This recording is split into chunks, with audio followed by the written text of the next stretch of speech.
Hello কিসান নাকি welcome to another blog. তো আপনারা কেমন আছেন? আমি তো অনেক ভালো আছি। অনেকদিন পর একটা ব্লগ নিয়ে চলে আসলাম। অনেকদিন পর একটা ব্লগ করতেছি। আজকে মূলত আমি আমার দাদা বাসার নওগাঁয় আছি। এবার অনেক অনেক বেশি ঠান্ডা কেন এক কারণে। এখন বাজে কটা, ঘড়ি তো নাই, কটা বাজে এখন 1:30টার বেশি বাজতেছে। আড়াইটা বাজতেছে এখন। ঠান্ডা এখন 2:30টার মতো বাজতেছে, কিন্তু তাও এখনো সূর্যের কোনো দেখা নেই। মুখের থেকে এখন পারফেক্টলি কুয়াশা বেরোচ্ছে। এখন এত করে কুয়াশা বেরোচ্ছে, ওই জন্য গাইস এখন আজকে মূলত একটা সমস্যা হচ্ছে।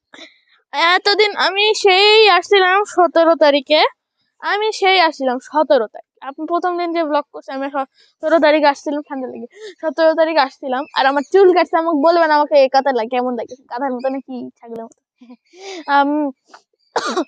আসছিলাম তখন তো ঠান্ডা ছিল না। তারপরে আমি আবার 17 তারিখ 18 তারিখে আমি আমার নানা বাড়ি বান্ধে এখানে গেছি।